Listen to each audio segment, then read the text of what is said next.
Assalaamu calaykum. Waa walaalkiin Mubaarak Maxamuud Saleebaan. Maanta waxaanu ka hadli doonaa isbeddelka dhaca xilliga uurka laga bilaabo bisha 1 ilaa bisha 9. Gaar ahaan waxaanu ka hadlaynaa isbeddelada ku dhaca ilmaha yar ee uurjiifka ah. Haddaba marka la gaadho bisha 1 ee uurka, shaqooyin badan ayaa dhacaya. Haddaba si ilmaha abuuritaankiisu u dhacdo, marka 1 uur qaadis ayaa dhacaysa. Uur qaadistaas oo ku imanaysa bacrimin.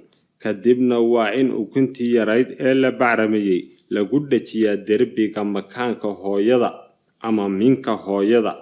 Haddaba marka laga joogo 7 ilaa 10 casho bacriminta ayaa waxaa dhacaya in ukunta lagu dhajiyo derbiga makaanka. Haddaba haddii marxaladda marka la marayo ukunta lagu dhajiyo meel aan minka ahayn ama makaanka ahayn, waxay sababaysaa in uurku ku samaysmo meel aan minka ahayn. Oo inta badan hooyadana waxay arrintaasi gelisaa khatar badan. Waa inaad ogaataa bisha 1 ee uurka waxa dhaca waxyaalo waaweyn oo ay ka mid yihiin samaysanka xangulaha ilmaha, midabka timaha ilmaha oo la doorto, iyo midabka indhaha. Haddaba dhamaadka bisha 1 ilmaha uu qiyaastii waa 2 mitir dherer ahaan. Haddaba markaynu soo gudubno bisha 2, marxaladdan marka la marayo canugaagu waxa la odhan karaa waa uurjiif. Sababtoo ah wadnaha, gacmaha, lugaha, beerka iyo dhammaan xubnaha kale ee waaweyn waxay bilaabayaan inay si tartiib ah u samaysmaan. Marka la marayo haddaba isbuuca 6, wadnaha uurjiifku wuxuu bilaabayaa inuu garaaco oo shaqeeyo. Isla markaas waxaa lagu arki karaa kombiyuutarka loo yaqaano ultrasound. Mandheerta ayaa sidoo kale samaysankoodu bilaabanaya. Sidoo kale indhaha, afka, dhagaha iyo lafaha ayaa samaysankoodu bilaabmaa inta lagu guda jiro bishan 2. Haddaba inta lagu guda jiro isla bishan, faraha iyo suulasha uurjiifku way samaysmeen, inkastoo laga yaabo inay weli xuub ku jiraan. Neerfayaasha iyo maskaxda uurjiifka ayaa sidoo kale samaysmaya bishan gudaheeda. Xubnaha taranka ee uurjiifka ayaa sidoo kale samaysma bisha 2. Dhererka uurjiifka ayaa lagu qiyaasaa dhamaadka bishan inuu noqdo 4 ilaa 8 sentimitir inta u dhaxaysa, halka culayskuna noqon karo 1 ama 2 garam. Haddaba marka loo soo gudbo bisha 3, haddii kombiyuutarka caloosha lagu saaro, waxaad arki kartaa gacmaha iyo lugaha uurjiifkaaga oo dhaqdhaqaaqaya. Samaysanka xubnaha waaweyn ee uurjiifka ayaa la dhameeyaa dhamaadka bishan. Xubnaha taranka ee uurjiifka ayaa sidoo kale samaysankoodu sii soconaya bishan, inkastoo aan la ogaan karin labnimada iyo dhedignimada uurjiifka. Wejiga uurjiifka ayaa sidoo kale si caadi ah loo garan karaa in waxaan ku muuqdaa uu yahay weji canug. Haddaba marka loo gudbo bisha 4, timaha iyo ilkaha canuga ayaa samaysankoodu bilaabmaya. Sidoo kale ilmuhu wuxuu bilaabaa dhaqdhaqaaqiisa ugu horeeya, balse haddii aanad dareemin wax dhaqdhaqaaq ah bishan gudaheeda ilaa laga gaadhayo bisha 5, waa shay iska caadi ah. Habka dheefshiidka ilmaha yar ayaa sidoo kale bilaabanaya inuu samaysmo bishan. Xiidmaha canuga yar ayaa sidoo kale samaysankoodu dhamaystirmaya, inkastoo laga yaabo in saxarada ugu horeysa ee canuga yar jirkiisu sameeyo ay diyaar ku noqoto xiidmaha canuga.